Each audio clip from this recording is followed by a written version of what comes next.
काफ़ी एलिगेशंस आ रहा है कि फिशरी डिपार्टमेंट में बहुत बड़ा एक स्कैम हो रहा है, मिसयूज ऑफ फंड हो रहा है। क्या हो रहा है पता नहीं है।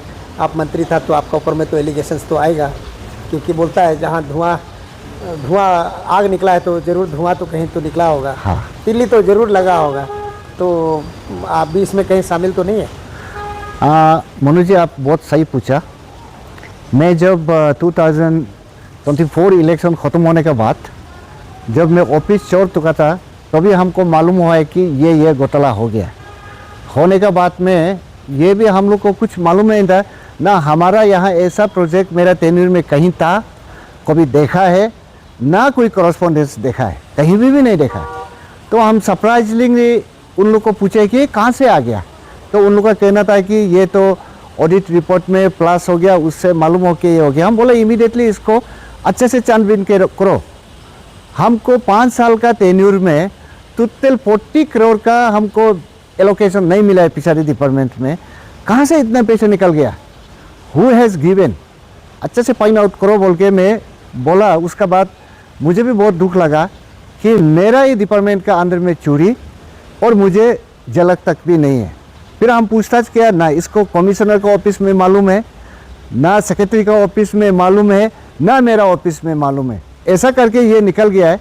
तो बाद में पता चला है कि ये केस को SIT ना कहाँ है दिया है, उन लोग ढूंढ रहा है बोला। तो हम सोचा कब ढूंढेगा, इंतजार में बैठा हुआ है, किसको भी पूछेगा, कोई उपाय नहीं है। ऐसा हम लोग खड़ा है। दिल में तो दुखी है, मेरा टेन्यूर में ऐसा घपला क्यों हुआ, किसने किया और कैसा किया है, ये मुझे समझ में नहीं आ रहा है। कारण एक ऐसा प्रोजेक्ट निकलने के लिए हम लोग को बाकायदा गवर्नमेंट का सैंक्शन लेना पड़ता है और उसका कंसर्न मिनिस्टर का सिग्नेचर होना पड़ता है। उसका ऊपर में अगर फाइनेंस से पैसा निकलना है तो फाइनेंस क्लियरेंस भी चाहिए। कैसा करके निकल गया है? This is I think for the first time I am experience. मैं 30 इयर्स सरकारी नौकरी करने के बाद भी ऐसा केसेस तो कभी नहीं देखा। लेकिन चर्चा तो हो रहा है पैसा, तो यदि हम लोगों को ये पता नहीं कि पैसा सिफोन ऑफ कर दिया या मिसयूज हो गया या कहा, लेकिन गड़बड़ घोटाला तो है। और ये हम भी सुन रहा है। तो आपका नाम भी तो आ रहा है बार-बार, सारे लोग वो चर्चा में कर रहे हैं। और सिर्फ ये ईटानगर में नहीं, पूरा अरुणाचल में चर्चा कर रहा है। आगे ताकि साहब मंत्री था तो जरूर आपको मालूम होना पड़ेगा। हाँ, यही तो बात है। कहीं आप सुन के तो बहुत दुख लग रहा है। हमको क्लैरिफिकेशन दे रहा है, बाद में कहीं इंक्वायरी होगा तो फिर आप फिर अलग बात करेंगे, फिर आज अलग बात कर रहे हैं, ऐसा तो नहीं है? कोई मेरा 1 इंच भी अलग बात नहीं होगा। कारण इसमें मैं भी बहुत दुख लग के बैठा हुआ है, मेरा डिपार्टमेंट में घोटाला क्यों हुआ है। रादर मैं चाहता हूं कि इसे जल्दी से जल्दी आग का आग, पानी का पानी कर देने से अच्छा है। और इस ढंग का केसेस को कैरी ओवर करके रखेगा, it is not good health for state affairs. Healthy work नहीं है ये। लेकिन डिपार्टमेंट का भी, इसका वजह से डिपार्टमेंट का काफ़ी बदनाम हो रहा है, शायद आपको भी लग रहा होगा। आप पहले आपका डिपार्टमेंट, आप वहाँ मंत्री थे वहाँ पर। हाँ, लग रहा है, बहुत जोरदार से लग रहा है, बहुत दुख लग रहा है कि ये ऐसा क्यों हुआ है, जबकि हम लोग का कोई फनक तक भी नहीं है इसका, कौन किया है, कहाँ से किया है।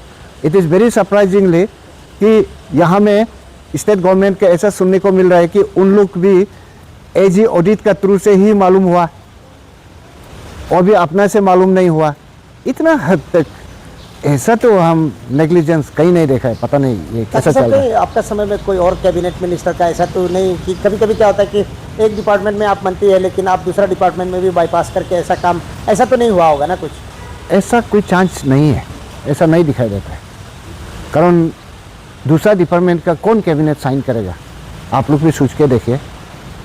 तो अभी तो इसका MP करप्शन ब्यूरो, पहले SIC था। हाँ। वहाँ केस रजिस्ट्रेशन होकर के इंक्वायरी चल रहा है। तो आपको भी शायद पूछताछ करेगा होगा, लगता कोई बात नहीं है। फॉर्मर मिनिस्टर है। हमको जो पूछेगा हम क्लियर कट बताएगा। हमको मालूम नहीं है तो मालूम नहीं है, कहाँ से पता होगा इसको। आफ्टर मिनिस्टर बात only I came to know that ऐसा हुआ है।